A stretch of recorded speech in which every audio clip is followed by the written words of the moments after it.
안녕하세요. 저는 오늘 교회 성폭력 예방 교육 강의를 맡은 권미주 목사라고 합니다. 교회 성폭력이라고 해서 우리 노예 목사님, 장로님들 어떤 의미로 들리셨는지 모르겠습니다. 성폭력이 교회에서 그렇게 많이 발생하나? 아주 일부의 일을 가지고 너무 호들갑스럽게 여기는 게 아닐까? 라고 생각하시는 분들도 계실지도 모르겠습니다. 하지만 그렇지 않습니다.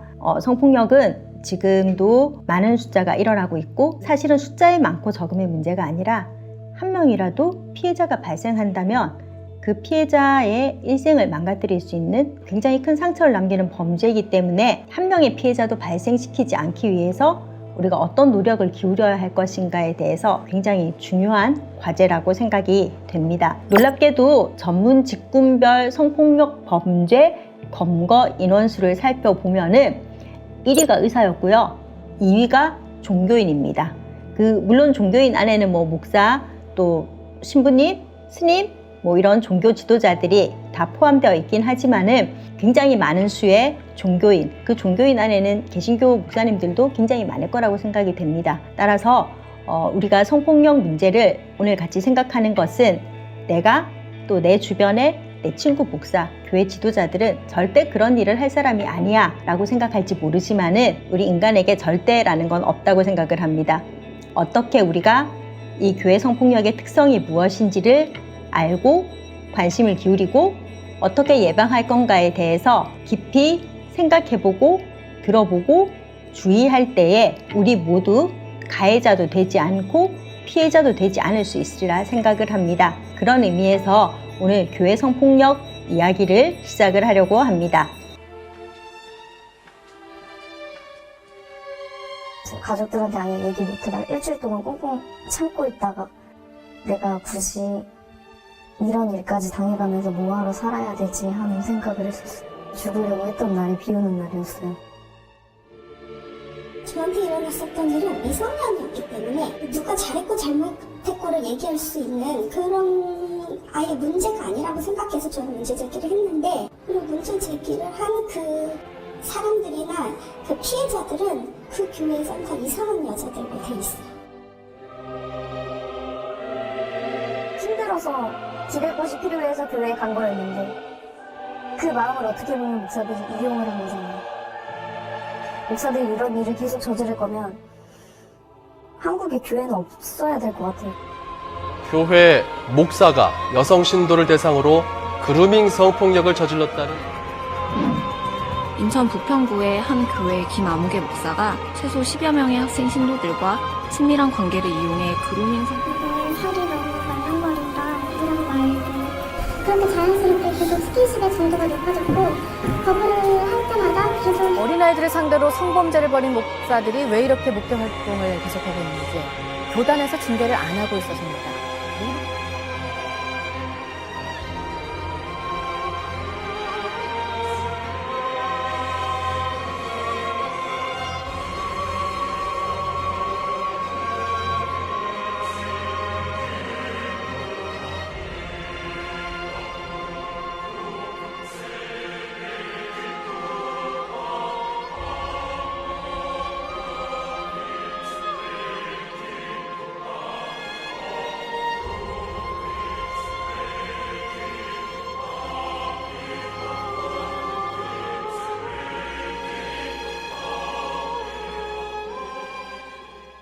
영상 보셨죠? 그 영상은 이제 제가 가르친 학생들이 만들어준 영상입니다.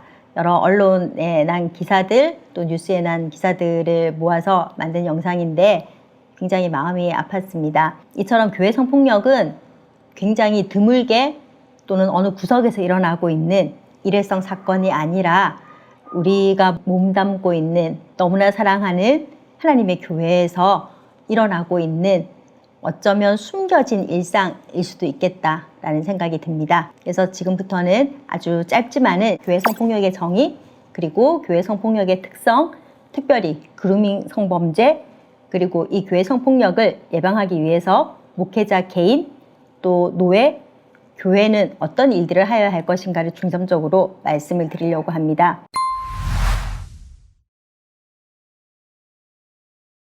먼저 교회 성폭력 정의를 말씀을 드릴게요. 교회 성폭력이란 교회 및 기독교 기관, 목회자, 지도자가 자신의 종교적 특수성과 권위를 남용하여서 성도, 직원, 고용된 목회자 등 상대방과 간음하거나 상대방에게 성적 굴욕감, 혐오감을 주는 모든 성적, 폭력적 언동이라고 할 수 있습니다. 정의가 좀 길었는데요. 한마디로 교회 성폭력은 교회의 지도자, 특히 목회자를 포함하여서 교회의 지도자가 교회의 어떤 고용된 부교역자 또는 교회의 직원 또는 교회의 성도들을 대상으로 자신의 힘과 권력을 이용하여서 성적인 수치심을 유발할 수 있는 또는 신체적으로 강간과 같은 그런 행위까지 포함하여서 모든 성적인 피해를 발생시킬 수 있는 행위라고 볼 수 있습니다.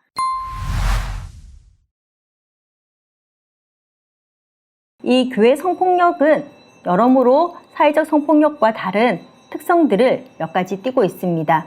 교회 성폭력의 특성을 먼저 살펴보면은 첫 번째는 위계 관계에서 발생을 한다라는 겁니다.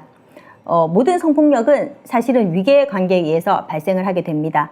힘 있는 사람이 힘없는 사람을 대상으로 자신의 어떤 권력하에 또는 자신의 성적인 그 욕망을 위하여서 힘없는 자를 이용하는 것이 성폭력이라고 할 수 있습니다. 그렇기 때문에 성폭력 피해자는 반드시 여성만 되는 것은 아닙니다. 힘없는 남성도 가능할 수 있고요. 노인도 가능할 수 있고 어린아이도 피해자가 될 수가 있습니다. 그러므로 모든 범죄가 그렇지만 우리는 피해자도 될 수 있고 가해자도 될 수 있는 것입니다.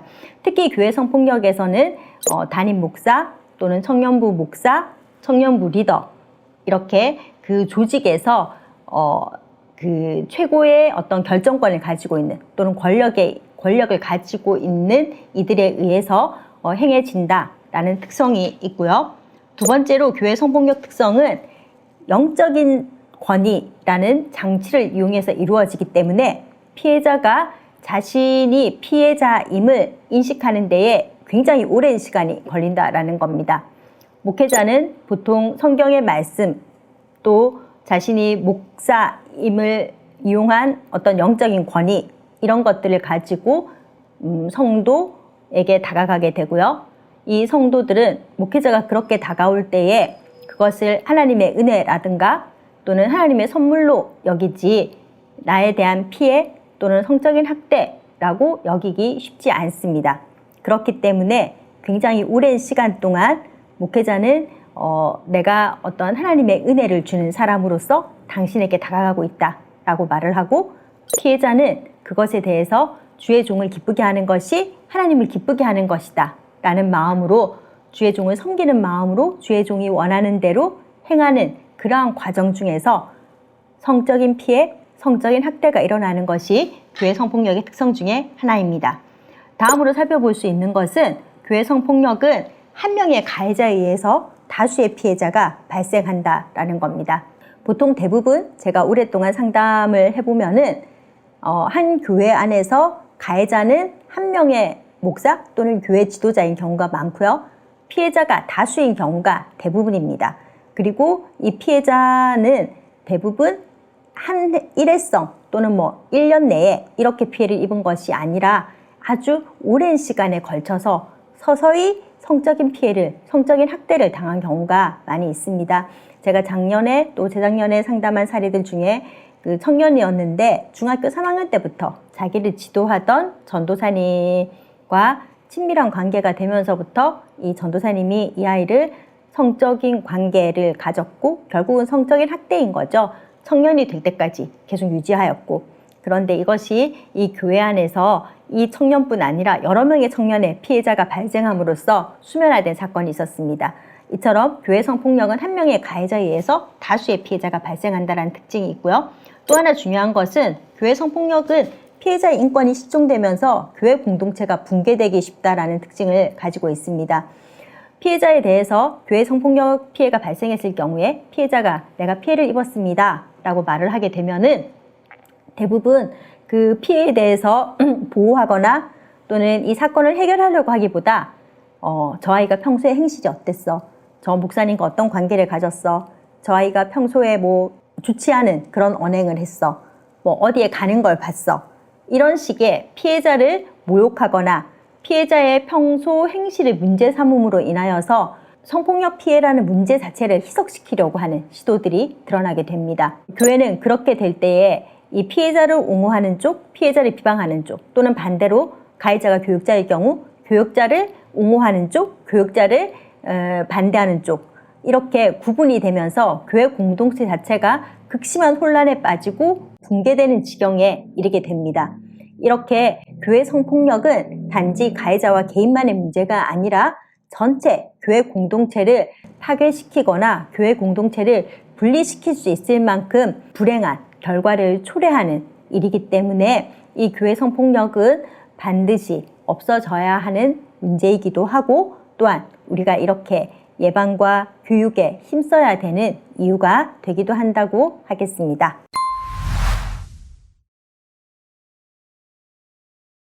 아까 말했던 그루밍 성범죄에 대해 좀 살펴보고 싶은데요. 특별히 교회 내에서 일어나는 성폭력 문제는 그루밍 형태로 일어나는 경우가 굉장히 많이 있습니다. 그루밍이라고도 하고요. 가스라이팅이라고도 합니다. 많이 들어보셨을 텐데, 이거는 교회 성폭력은 어쨌든 영적 학대인데, 이 학대를 당하는 이들이 아까도 말했듯이 자신이 피해를 당하고 있다라는 것들을 어느 기간 동안은 잘 인지하지 못한다라는 것이 특징이죠. 이 신뢰를 바탕으로 학대가 진행되면은 피해자들은 스스로 학대당한다는 걸 인식하지 못하고 자발적으로 동의하는 것처럼 보이기도 해요. 그래서 앞에 어느 순간까지는 내가 나를 이렇게 너무 내 부모보다 또는 나의 친구들보다 나를 더 많이 사랑해주는 좋은 목회자를 만났다라는 것에 대해서 굉장히 기뻐하고 감사하고 친밀감을 누리지만은 그게 어느 순간인가 성적인 학대로 변질되어 버리는 행위들을 그루밍이라고 할 수 있습니다. 그루밍은 보통 단계가 있어요. 6가지 단계 정도로 이루어지는데요. 지난 한 20년 동안 이 교회 성폭력 문제에 대해서 개인적으로 연구를 하기도 하고, 또 피해자들을 많이 만나서 상담을 하기도 하고요. 그 중에는 젊은 청년들도 꽤 많이 있었습니다. 그 젊은 청년들이 그루밍을 당하는 과정을 살펴보면은 거의 비슷한 단계를 거치고요. 지금 말씀드리고자 하는 6가지 단계는 대부분 이제 성폭력 문제를 연구한 학자들이 이런 단계들을 거쳐서 그루밍이 일어난다라고 이야기를 하고 있습니다. 그 가해자의 목회자도 처음부터 이 대상을 성적 학대를 하거나 성폭력을 하겠다라고 시작을 하지는 않을 겁니다. 하지만은 넘지 말아야 할 선 이상의 친밀감을 가지게 되고, 이 대상이 내 말대로 또는 내 뜻대로 움직여지는 대상이 된다라는 확신이 서게 되면은 이 가해자도 이 피해자에 대해서 성적인 어떤 요구를 계속하게 되는 그런 양상이 드러나는데요. 그루밍의 첫 번째 단계는 피해자를 고르는 겁니다. 이 피해자를 고른다라는 거는 내가 좀 더 손쉽게 또는 좀 더 접근하기가 용이한 어떤 대상을 찾는다라는 겁니다. 그러니까 대부분 아마도 취약한 어떤 환경을 가지고 있는 대상이 될 가능성이 높습니다. 개인별로 다 다르겠지만은 부모와의 관계가 좋지 않다라거나 또는 경제적인 환경이 좋지 않다라거나 이런 또 심리적으로 어려운 친구라거나 뭔가 어떤 자기의 취약점을 가지고 있고 그것을 다른 사람들과 잘 나누고 해결하지 못하는 그런 대상을 먼저 선택을 하고요.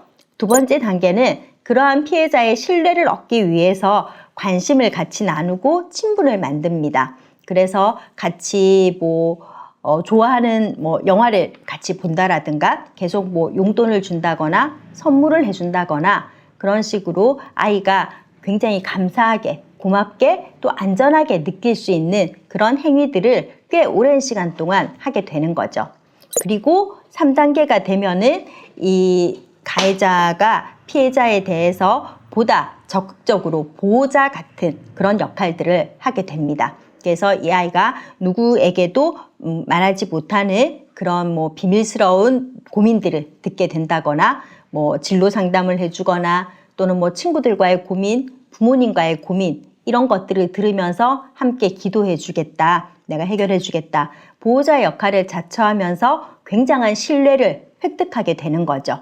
그러면서 네 번째 단계는 점차적으로 피해자를 고립시키는 겁니다. 나와만 친해야 된다. 나에게만 비밀을 이야기해야 된다. 나에게만 기도 제목을 이야기해야 된다. 나만 너를 도울 수 있다.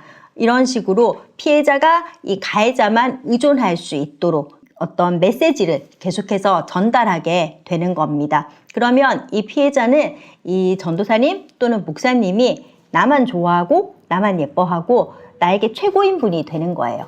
그렇게 나에게 최고인 분에게 나는 마음을 쏟고 또 그분의 사랑을 얻기 위해서 더 그의 마음에 드는 행동들을 하고 싶어하는 그런 단계에 이르게 되죠. 그랬을 때 다섯 번째 단계가 관계를 성적으로 만드는 겁니다.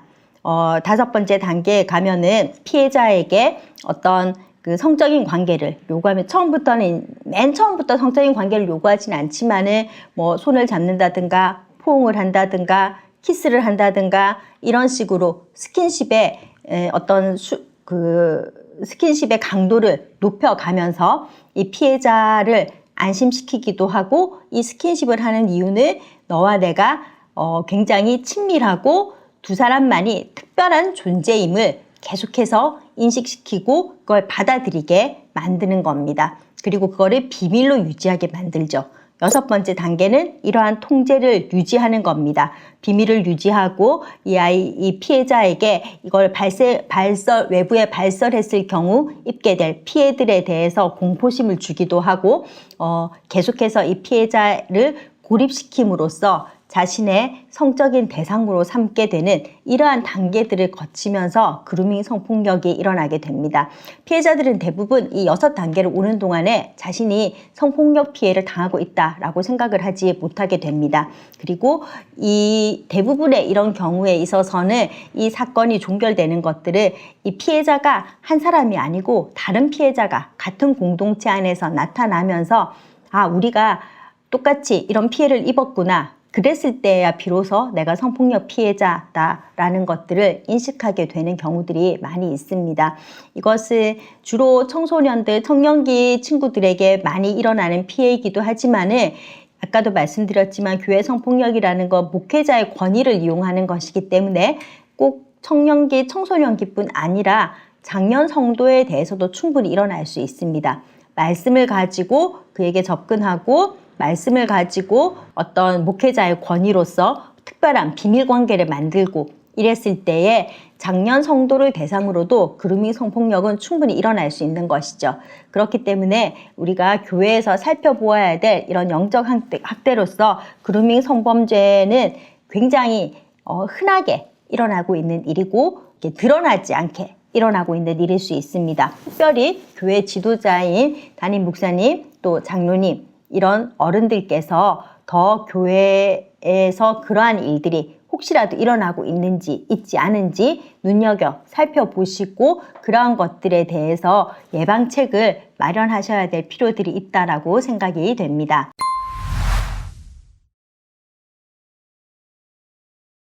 교회 성폭력 피해를 대처하는 방법, 그리고 교회 성폭력이 발생했을 경우에 교회와 노예가 해야 될 일들에 대해서 간단히 말씀드리도록 하겠습니다. 이제 교회 성폭력을 처리하는 과정에서 우리가 쉽게 접할 수 있는 문제점들에 대해서 좀 생각을 해보아야 할 것 같습니다. 교회 성폭력을 이해하는 데 있어서 되게 쉽게 생각하는 것 중에 하나가 이게 가해자의 그냥 일회적인 일탈 또는 어떤 심리적이고 정신병리적인 문제라고만 생각을 해서 그냥 가해자를 처벌하거나 또는 가해자만 이렇게 치료를 하거나 이런 식으로 해결을 하면 된다라고 생각하는 경향들이 있는 거죠. 그렇지만 이건 가해자의 문제이기도 하지만은 교회 전체 구조의 문제임을 먼저 생각을 하는 것이 중요하다라고 여겨집니다.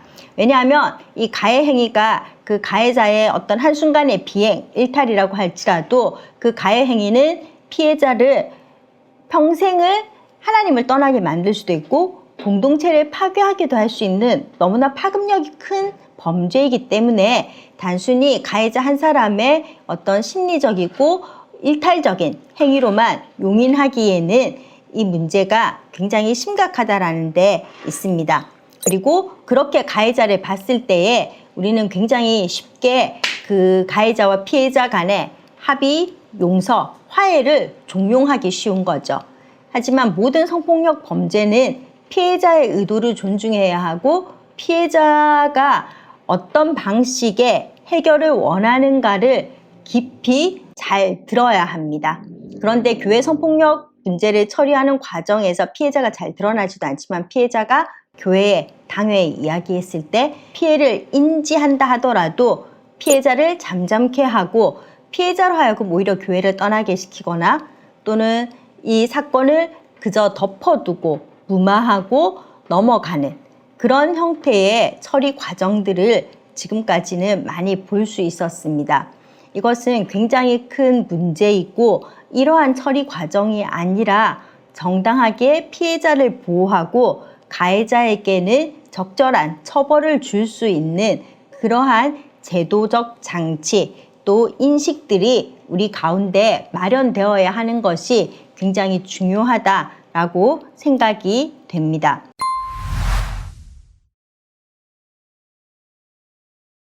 교회 성폭력 피해자가 발생했을 경우에 이 피해자는 전문기관에 연락해서 도움을 청할 수 있고요. 또 교회에 자기의 피해 사실을 알릴 수 있습니다. 이때 피해 사실을 알릴 때에 혼자서 알리기보다는 신뢰할 만한 제3자에게 도움을 요청하고 그 제3자와 함께 교회 당회 또는 교회 공식적인 기구에 피해 사실을 알림으로써 교회에 자신의 피해를 해결할 방안을 요구할 수 있습니다. 가해자에게 사과를 받는 일부터 시작을 해서 그것이 잘 되지 않았을 경우에 가해자를 고소할 수 있는 방법들까지 그러한 여러 가지 단계의 방법들이 있는데 피해자가 무엇을 원하는지를 선택하고 결정하고 그것에 대해서 교회 공식적인 기구가 합의하고 함께 해결 과정을 찾아가는 것이 중요합니다. 또한 교회는 어떠한 일들을 해야 하냐면은 피해자들이 상담을 받고 이러한 과정을 거쳐가는 데 있어서 전문가의 도움을 받을 수 있도록 적극 조력하여야 합니다. 전문가의 도움이라 함은 성폭력 피해 상담을 하는 전문기관의 전문가들이 될 수도 있을 것이고요. 변호사를 비롯한 법률 전문가들이 될 수도 있을 것이고 의료적인 지원이 필요하다라면 병원을 연계한다든가 함으로써 피해자가 입은 그 피해를 온전히 일상으로 회복할 수 있도록 돕는 전 과정을 교회가 함께하는 것이 필요합니다. 또한 교회는 사건을 피해자의 책임으로 돌리지 않고 가해자가 자신의 책임을 대면하도록 지도해야 합니다. 이 말은 피해자로 하여금 그 피해자의 어떤 생활, 태도 또는 평소에 여러 가지 언행들 이런 것들 때문에 피해가 일어났다라고 이야기를 한다거나 또는 피해자에게 너무 쉽게 화해하고 용서하라고 종용하지 않아야 한다라는 거죠.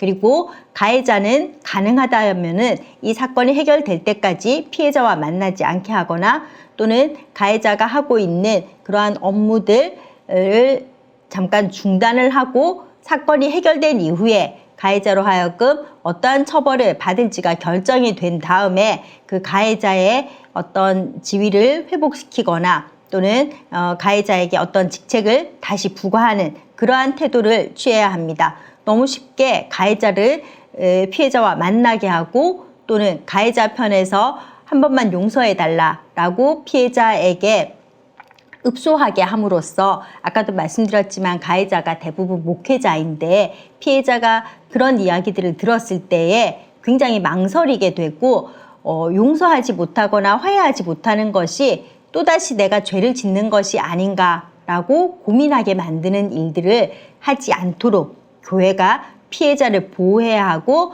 가해자에게는 정당한 치리 과정을 거쳐야 할 필요가 있습니다. 또한 가해자에게 치리 과정을 거친 이후에 이 가해자가 다시 목회 현장이든 일상의 현장이든 복귀할 때에 건강함으로 복귀할 수 있도록 그것을 지원하는 일까지 교회가 감당할 수 있다라면 피해자와 가해자 모두를 돕고 지원하는 일들이 될 수 있을 것이라고 여겨집니다.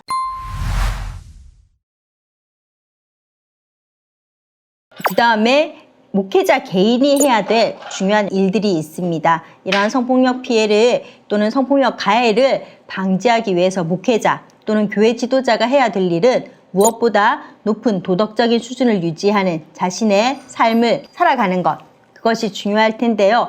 구체적으로 목회자라면은 건강한 가정생활과 또 배우자와의 친밀한 관계를 유지할 수 있도록 개인의 영성적 생활을 높은 수준으로 잘 유지하는 것이 필요하겠죠. 그리고 목회 현장에서는 이성을 신방할 때에 단독으로 신방하지 않는다던가, 그다음에 두 사람만 따로 밀폐된 공간에서 만나지 않는 것, 또는 성도로부터 지나치게 어떤 부부관계나 성적 문제에 대한 사생활에 대한 이야기들을 듣지 않고, 또는 그런 문제를 성도가 상담해 올 때에는 그 모든 걸 내가 할 수 있다라는 생각에서 벗어나서 좀 더 전문가에게 의뢰할 수 있는 그런 여유를 가지는 것도 목회자로 하여금 또는 교회 지도자로 하여금 성폭력 문제를 예방토록 하는 데에 도움이 될 것입니다.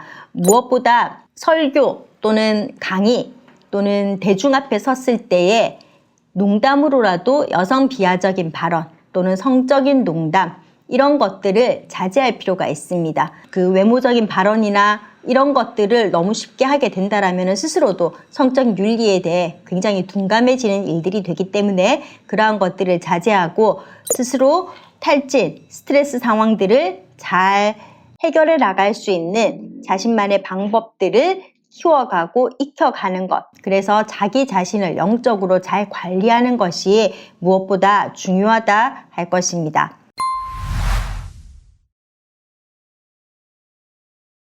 노예가 해야 될 일들, 또 교회가 해야 될 일들은 매번 이렇게 각 교회도 교인들에게 성폭력 예방 교육을 일정 정도 실시함으로 인해서 교인들이 이 성문제에 대해서 경각심을 가지고 성문제로 인하여서 어려움에 빠지지 않도록 교회가 지도하는 일들이 필요합니다. 아까도 말씀드렸지만 혹시라도 피해자가 발생했을 때에는 이 피해자의 일상의 회복을 위하여서 의료적이고 법률적이고 심리적인 지원들을 충분히 제공하여야 할 것입니다.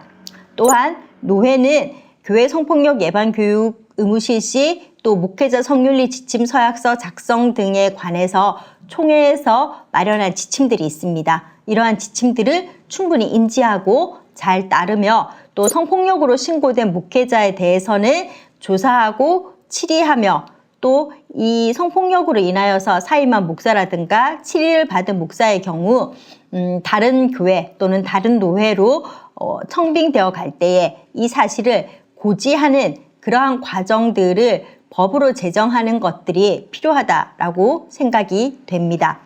또한 노예별 예방교육을 의무적으로 실시하도록 하고, 지금 저희 총회에 교회 성폭력 범죄 처벌에 관한 특례법이 헌의되어 있는 상태입니다. 이 법들을 잘 살피셔서 교회 성폭력 문제가 발생하지 않고 또 어떻게 예방해야 하는가에 관해서 깊은 관심을 기울이고 함께 노력해 갈 때에 우리 교회에서 성폭력 문제는 점차적으로 줄어들고 교회가 온전한 하나님의 형상의 모습들로 그렇게 회복되어질 것이라고 생각되어집니다. 저희 총회가 성폭력특별대책위원회를 구성하면서 각 교회에 또 노회에 이런 식으로 처리를 했으면 권고한 안들이 있습니다. 그것에 대해서 잠깐 설명을 드리도록 하겠습니다. 먼저는 각 교회의 당회 안에 성폭력대책특별위원회를 구성하시는 게 좋겠습니다. 교회는 교회 성폭력 사건이 발생했을 시에 성폭력대책특별위원회를 두고 위원회는 위원장을 포함하여서 5인 이상 9인 이내 홀수로 이 위원을 구성을 하고요.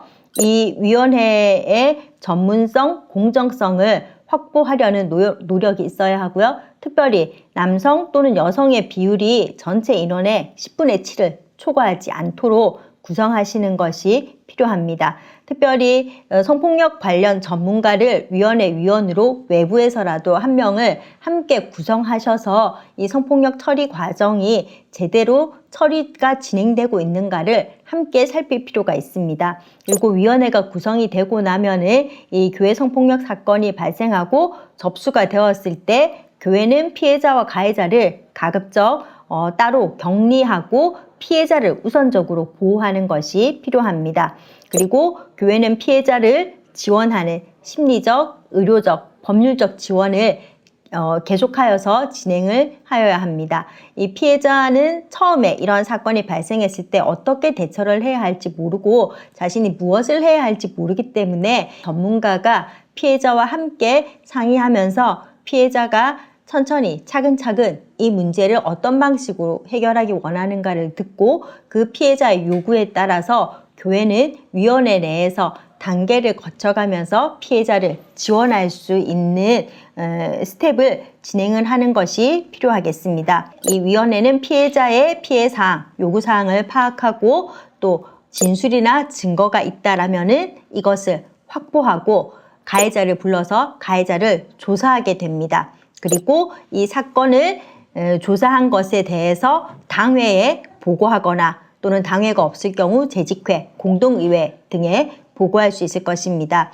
모든 조사는 사건 접수일로부터 최소 한 달 이내에 완료하여야 합니다. 너무 이게 시간이 길어지면은 피해자에게도 힘든 일이 되고 아까 말씀드렸듯이 교회 공동체 내에도 굉장히 여러 가지 원치 않는 소문들이 발생을 하면서 오히려 교회 공동체에 피해를 주기가 쉽습니다.